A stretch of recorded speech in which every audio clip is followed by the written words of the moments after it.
1. 플루토. 지금부터 몹시 끔찍한 이야기 하나를 들려주고자 한다. 물론 내 말을 믿지 않아도 된다.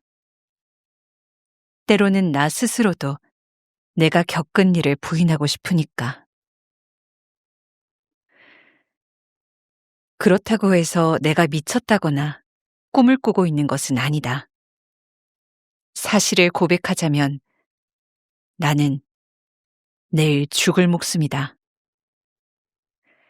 그러므로 죽기 전 마음속 무거운 짐을 홀가분하게 벗고 싶은 생각뿐이다. 한 가정에서 일어난 일련의 사건을 솔직하고 간결하게 세상 사람들에게 털어놓으려는 것이다. 결과적으로 그 사건은 나에게 공포를 주고 번민을 주고 나를 파멸로 인도했다. 그러나 그 이유를 일일이 설명하고 싶지는 않다. 나에게 크나큰 공포감을 준 사건이지만 경우에 따라서는 허무맹랑한 소리로 들릴 수도 있으니까. 어렸을 때부터 나는 남의 눈에 띌 정도로 온순하고 인정이 많았다. 그것이 지나쳐 다른 아이들의 비웃음을 받을 지경이었다. 특히 동물을 좋아해서 부모님은 여러 가지 애완동물을 자주 사다 주었다.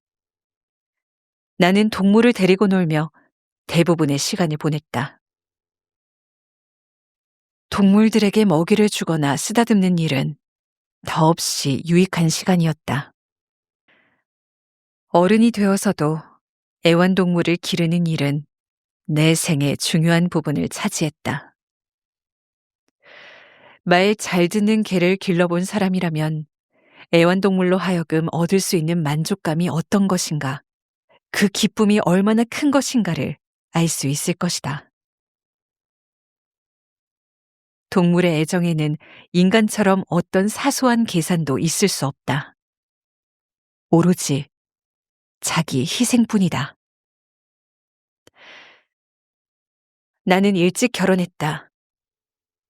다행히 아내는 나와 성격이 비슷한 여자였다. 아내는 기회 있을 때마다 귀여운 애완동물을 사들였다. 그리하여 우리는 갖가지 동물을 사육하게 되었다. 여러 가지 새는 물론이고 금붕어, 개, 토끼, 작은 원숭이, 고양이까지 기르게 되었다. 특히 고양이는 몸집이 크고 아름다웠으며 전신이 새까맣고 놀랄 만큼 영리했다. 아내는 고양이를 볼 때마다 마녀가 변장한 것이라며 옛날부터 전해 내려오는 전설을 들춰내곤 했다. 공교롭게도 고양이의 이름은 플루토였다. 플루토는 여러 동물들 중에서도 나를 가장 잘 이해해주는 친구였다. 먹이도 매번 내가 직접 주었으며 화답이라도 하듯 고양이는 집안 어디를 가도 나를 졸졸 따라다녔다. 나와 고양이의 우정은 이후로도 몇 년이나 계속되었다. 그 사이 나는 서서히 나쁜 습관이 생겼다. 고백하기 부끄러운 일이지만 세월이 흐를수록 음주벽이 날로 악화되었다.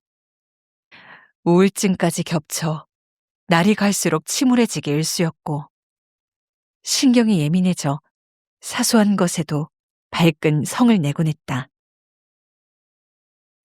걸핏하면 아내에게 욕설을 퍼붓고 심지어는 폭력까지 휘둘렀다. 나의 난폭한 성질은 급기야 집안에서 기르는 애완동물에게도 영향을 미쳤다. 나는 토끼나 원숭이, 개들이 어쩌다가 내게 다가오면 사정없이 그것들을 괴롭혔다. 급기야는 늙어빠져 토라지기 잘하는 플루토까지 학대하게 되었다. 그러던 어느 날이었다. 나는 단골 술집에서 잔뜩 술을 퍼마시고 비틀거리며 집으로 돌아왔다. 문을 열자 고양이가 평소답지 않게 슬금슬금 나를 피해 달아났다. 기분이 나빠진 나는 고양이를 힘껏 붙잡았다. 갑작스러운 행동에 놀란 플루토는 이빨로 내 손을 가볍게 핥히었다. 나는 이성을 잃고 말았다. 나의 순수한 영혼은 단숨에 내 몸을 빠져나가 버리고 술에 절어 일그러진 사악한 증오가 온몸을 전율로 떨게 했다. 나는 조끼 주머니에서 조그만 칼을 꺼냈다.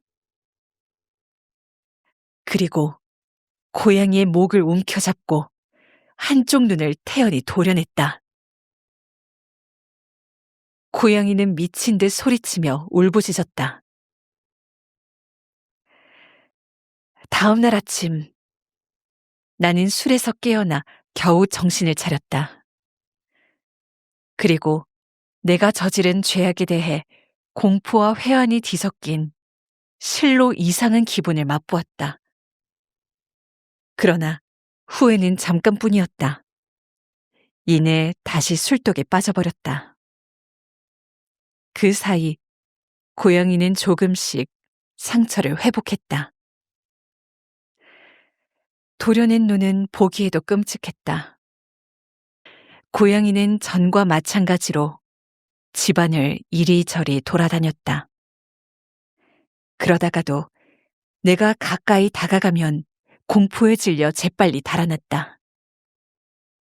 고양이의 달라진 태도는 나를 슬프게 했다. 고양이에 대한 나의 감정은 곧 분노로 바뀌었다. 그리고 그 분노는 추악한 증오심으로 이어져 마침내 구원받을 수 없는 파멸의 구렁텅이로 나를 몰아넣고야 말았다. 내 마음속에 깊숙이 자리하고 있던 본성이 활활 타오르며 나를 조종했다. 나는 그러한 충동이 존재한다는 것을 의심하지 않는다. 해서는 안 된다는 것을 분명히 알면서도 어리석은 행위를 몇 번이고 되풀이하는 사람이 세상에는 얼마나 많은가. 오히려 그걸 잘 알기 때문에 우리는 그런 행동을 참지 못하는 것이 아닐까? 우리는 법을 어겨서는 안 된다는 분별력을 가지고 있으면서도 그렇기 때문에 오히려 그것을 어기고 싶은 욕구를 늘 갖고 있는 것이다. 말하자면 바로 이런 감정이 나를 파멸로 이끌었다. 죄도 없는 동물을 계속 학대해서 결국 스스로를 파멸로까지 이르게 한 것은 이 헤아리기 어려운 영혼의 욕구였다. 자신을 나무라며 자신의 본성을 학대하고 죄악이 죄악을 낳는 악순환의 구렁텅이로 빠져드는 것이다. 어느 날 아침, 나는 고양이의 목에 밧줄을 걸어 나뭇가지에 매달았다. 내 행동은 누가 보아도 태연했다. 추호의 망설임도 없었다. 비통한 마음에 계속해서 눈물을 흘렸다. 내가 가슴 아파한 이유는 플루토가 아직 나를 사랑하고 있다는 것을 잘 알기 때문이었다. 고양이는 단 한 번도 나를 화나게 한 적이 없었다. 이유 없이 화를 내고 고양이 눈을 도려낸 건 나 자신이었다. 고양이 목을 누르며 나는 내가 어떤 죄를 짓고 있는지 자각했다. 나는 그걸 알면서도 점점 헤어나올 수 없는 나락으로 떨어져 내리고 있었던 것이다.